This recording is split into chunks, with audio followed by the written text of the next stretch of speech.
Section 1 of The Art of Money Getting, or Golden Rules for Making Money, by PTBarnum. Beware of outside operations. We sometimes see men who have obtained fortunes suddenly become poor. In many cases this arises from intemperance, and often from gaming and other bad habits. Frequently it occurs because a man has been engaged in outside operations of some sort. When he gets rich in his legitimate business, he is told of a grand speculation where he can make a score of thousands. He is constantly flattered by his friends, who tell him that he is born lucky, that everything he touches turns into gold. Now, if he forgets that his economical habits, his rectitude of conduct, and a personal attention to a business which he understood caused his success in life, he will listen to the siren voices. He says, "I will put in $20,000. I have been lucky, and my good luck will soon bring me back $60,000. A few days elapse, and it is discovered he must put in $10,000 more.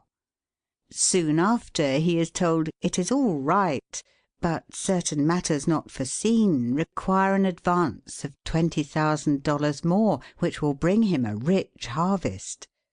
But before the time comes around to realize, the bubble bursts, he loses all he is possessed of, and then he learns what he ought to have known at the first, that however successful a man may be in his own business, if he turns from that and engages in a business which he don't understand, he is like Samson when shorn of his locks. His strength has departed, and he becomes like other men.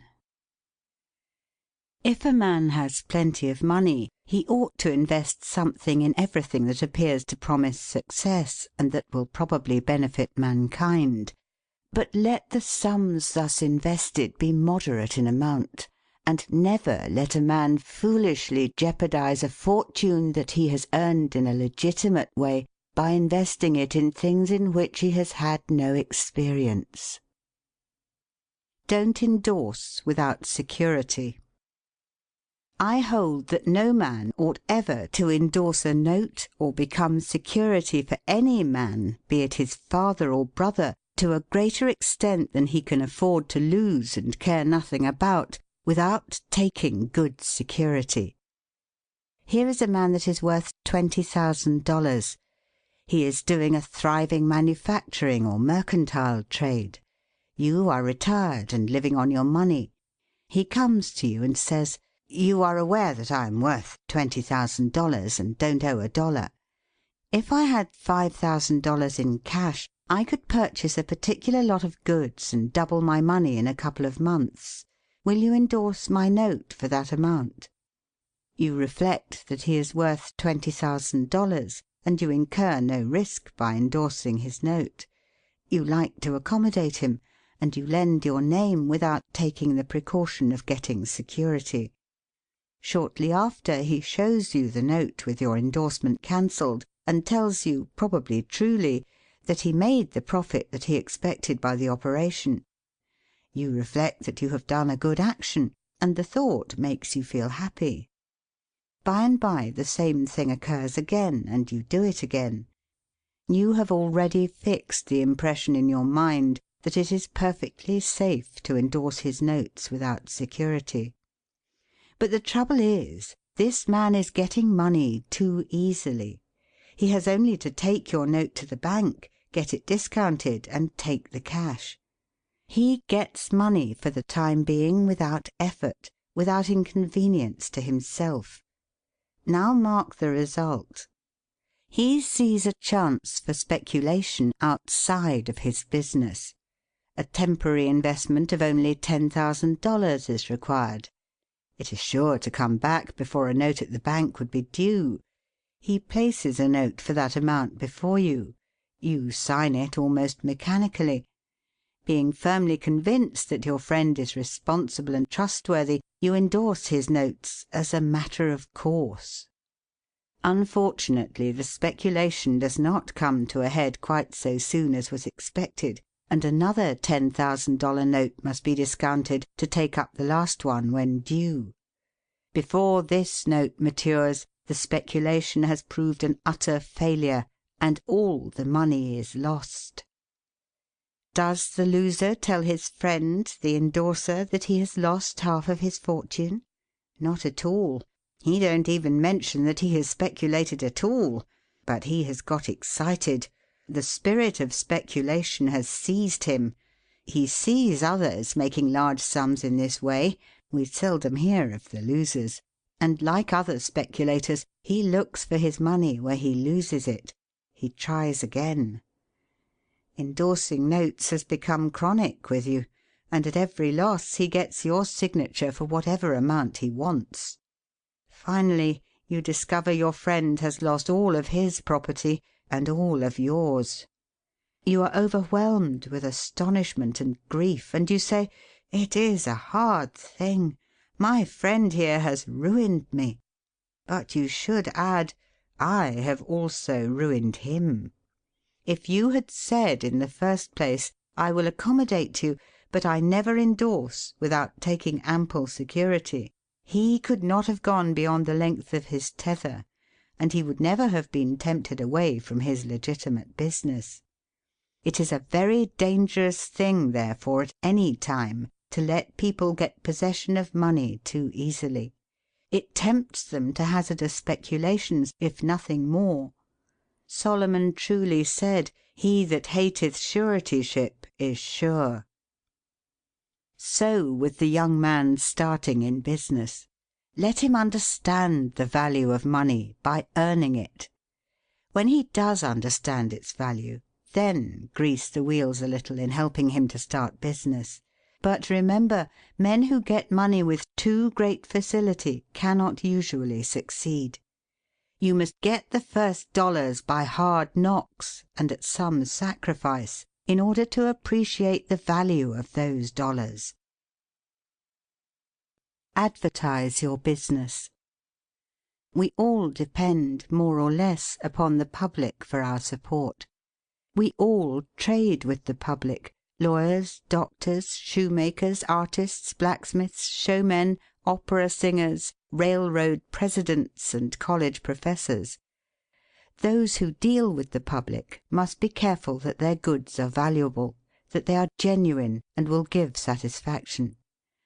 When you get an article which you know is going to please your customers, and that when they have tried it they will feel they have got their money's worth, then let the fact be known that you have got it.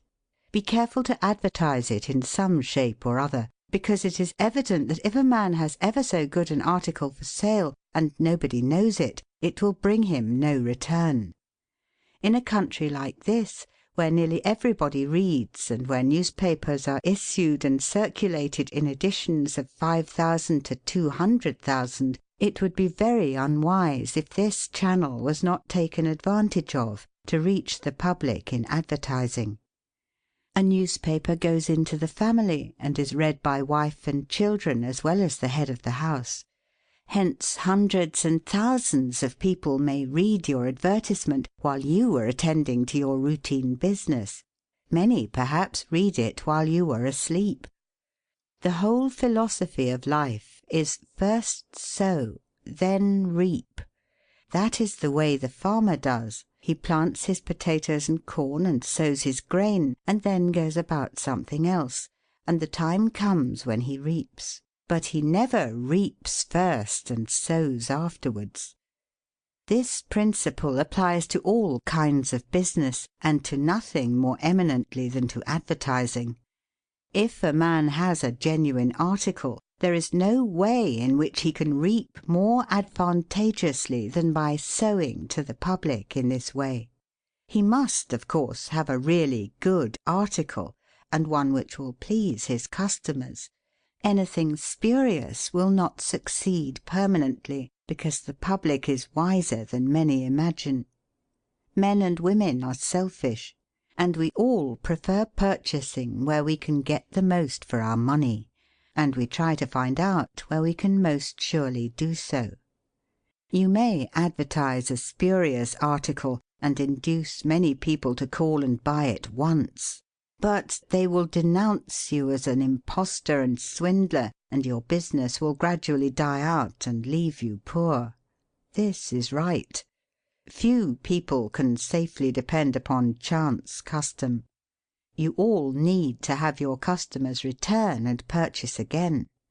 A man said to me, "I have tried advertising and did not succeed, yet I have a good article." I replied, "My friend, there may be exceptions to a general rule, but how do you advertise?" "I put it in a weekly newspaper 3 times and paid $1.50 for it." I replied, "Sir, advertising is like learning. A little is a dangerous thing." A French writer says that the reader of a newspaper does not see the first insertion of an ordinary advertisement. The second insertion he sees, but does not read. The third insertion he reads. The fourth insertion he looks at the price. The fifth insertion he speaks of it to his wife. The sixth insertion he is ready to purchase. And the seventh insertion he purchases. Your object in advertising is to make the public understand what you have got to sell, and if you have not the pluck to keep advertising until you have imparted that information, all the money you have spent is lost. You are like the fellow who told the gentleman if he would give him 10 cents it would save him $1. "How can I help you so much with so small a sum?" asked the gentleman in surprise.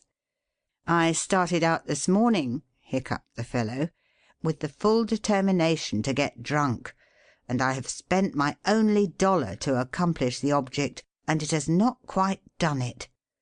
10 cents worth more of whisky would just do it, and in this manner I should save the $1 already expended." So a man who advertises at all must keep it up until the public know who and what he is, and what his business is, or else the money invested in advertising is lost. Some men have a peculiar genius for writing a striking advertisement, one that will arrest the attention of the reader at first sight. This tact, of course, gives the advertiser a great advantage. Sometimes a man makes himself popular by an unique sign or a curious display in his window. Recently I observed a swing sign extending over the sidewalk in front of a store, on which was the inscription in plain letters, "Don't read the other side." Of course I did, and so did everybody else, and I learned that the man had made an independence by first attracting the public to his business in that way, and then using his customers well afterwards. Genin the Hatter bought the first Jenny Lind ticket at auction for $225 because he knew it would be a good advertisement for him. "Who is the bidder?" said the auctioneer as he knocked down that ticket at Castle Garden. "Genin the Hatter," was the response. Here were thousands of people from the Fifth Avenue and from distant cities in the highest stations in life. "Who is Genin the Hatter?" they exclaimed. They had never heard of him before. The next morning the newspapers and telegraph had circulated the facts from Maine to Texas, and from 5 to 10 millions of people had read that the tickets sold at auction for Jenny Lind's first concert amounted to about $20,000, and that a single ticket was sold at $225 to Genin the Hatter. Men throughout the country involuntarily took off their hats to see if they had a Genin hat on their heads. At a town in Iowa it was found that in the crowd around the post office there was one man who had a Genin hat, and he showed it in triumph, although it was worn out and not worth 2 cents. "Why," one man exclaimed, "you have a real Genin hat. What a lucky fellow you are." Another man said, "Hang on to that hat. It will be a valuable heirloom in your family." Still another man in the crowd, who seemed to envy the possessor of this good fortune, said, "Come, give us all a chance. Put it up at auction." He did so, and it was sold as a keepsake for $9.50. What was the consequence to Mr. Jenin? He sold 10,000 extra hats per annum the first 6 years. 9/10 of the purchasers bought of him probably out of curiosity, and many of them, finding that he gave them an equivalent for their money, became his regular customers.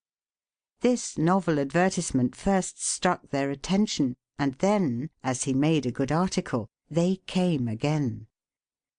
Now, I don't say that everybody should advertise as Mr. Jenin did, but I say if a man has got goods for sale and he don't advertise them in some way, the chances are that some day the sheriff will do it for him. Nor do I say that everybody must advertise in a newspaper, or indeed use printer's ink at all. On the contrary, although that article is indispensable in the majority of cases, yet doctors and clergymen and sometimes lawyers and some others can more effectually reach the public in some other manner. But it is obvious they must be known in some way, else how could they be supported?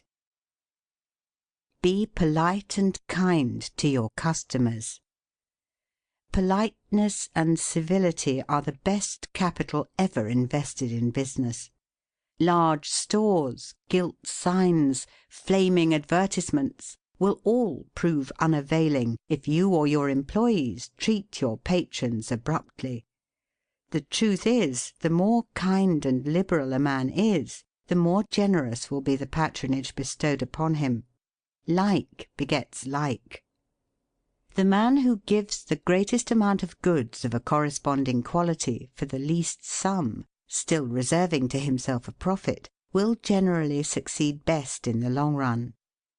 This brings us to the golden rule. As ye would that men should do to you, do ye also to them. And they will do better by you than if you always treated them as if you wanted to get the most you could out of them for the least return. Men who drive sharp bargains with their customers, acting as if they never expected to see them again, will not be mistaken. They never will see them again as customers. People don't like to pay and get kicked also. One of the ushers in my museum once told me he intended to whip a man who was in the lecture room as soon as he came out. "What for?" I inquired. "Because he said I was no gentleman," replied the usher. "Never mind," I replied. "He pays for that, and you will not convince him you are a gentleman by whipping him. I cannot afford to lose a customer. If you whip him, he will never visit the museum again, and he will induce friends to go with him to other places of amusement instead of this, and thus, you see, I should be a serious loser." "But he insulted me," muttered the usher. "Exactly," I replied. "And if he owned the museum, and you had paid him for the privilege of visiting it, and he had then insulted you, there might be some reason in your resenting it. But in this instance he is the man who pays, while we receive, and you must therefore put up with his bad manners." My usher laughingly remarked that this was undoubtedly the true policy, but he added that he should not object to an increase of salary if he was expected to be abused in order to promote my interests. Be charitable. Of course men should be charitable, because it is a duty and a pleasure. But even as a matter of policy, if you possess no higher incentive, you will find that the liberal man will command patronage, while the sordid, uncharitable miser will be avoided. Solomon says, "There is that scattereth and yet increaseth, and there is that withholdeth more than meet, but it tendeth to poverty." Of course, the only true charity is that which is from the heart. The best kind of charity is to help those who are willing to help themselves. Promiscuous almsgiving, without inquiring into the worthiness of the applicant, is bad in every sense. But to search out and quietly assist those who are struggling for themselves is the kind that scattereth and yet increaseth. But don't fall into the idea that some persons practice of giving a prayer instead of a potato and a benediction instead of bread to the hungry. It is easier to make Christians with full stomachs than empty. Don't blab. Some men have a foolish habit of telling their business secrets. If they make money, they like to tell their neighbours how it was done. Nothing is gained by this, and ofttimes much is lost.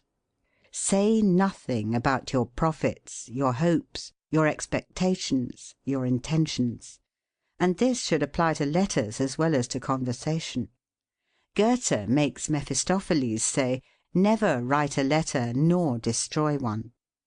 Business men must write letters, but they should be careful what they put in them. If you are losing money, be specially cautious and not tell of it, or you will lose your reputation. Preserve your integrity. It is more precious than diamonds or rubies. The old miser said to his sons, "Get money. Get it honestly if you can, but get money." This advice was not only atrociously wicked, but it was the very essence of stupidity. It was as much as to say, if you find it difficult to obtain money honestly, you can easily get it dishonestly. Get it in that way. Poor fool! Not to know that the most difficult thing in life is to make money dishonestly. Not to know that our prisons are full of men who attempted to follow this advice. Not to understand that no man can be dishonest without soon being found out, and that when his lack of principle is discovered, nearly every avenue to success is closed against him for ever. The public very properly shun all whose integrity is doubted. No matter how polite and pleasant and accommodating a man may be, none of us dare to deal with him if we suspect false weights and measures. Strict honesty not only lies at the foundation of all success in life, financially, but in every other respect. Uncompromising integrity of character is invaluable. It secures to its possessor a peace and joy which cannot be attained without it, which no amount of money, or houses and lands, can purchase.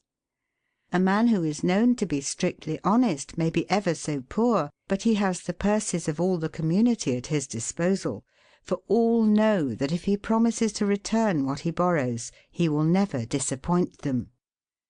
As a mere matter of selfishness, therefore, if a man had no higher motive for being honest, all will find that the maxim of Dr. Franklin can never fail to be true, that honesty is the best policy. To get rich is not always equivalent to being successful. There are many rich poor men, while there are many others, honest and devout men and women, who have never possessed so much money as some rich persons squander in a week, but who are nevertheless really richer and happier than any man can ever be while he is a transgressor of the higher laws of his being. The inordinate love of money, no doubt, may be and is the root of all evil, but money itself, when properly used, is not only a handy thing to have in the house, but affords the gratification of blessing our race by enabling its possessor to enlarge the scope of human happiness and human influence. The desire for wealth is nearly universal, and none can say it is not laudable, provided the possessor of it accepts its responsibilities and uses it as a friend to humanity. The history of money-getting, which is commerce, is a history of civilization, and wherever trade has flourished most, there too have art and science produced the noblest fruits. In fact, as a general thing, money-getters are the benefactors of our race. To them, in a great measure, are we indebted for our institutions of learning and of art, our academies, colleges, and churches. It is no argument against the desire for, or the possession of wealth, to say that there are sometimes misers who hoard money only for the sake of hoarding, and who have no higher aspiration than to grasp everything which comes within their men and women, therefore, do I conscientiously say, make money honestly, and not otherwise. For Shakespeare has truly said, "He that wants money, means, and content, is without 3 good friends." End of The Art of Money Getting, or Golden Rules for Making Money, by P.T. Barnum. Read by Ruth Golding.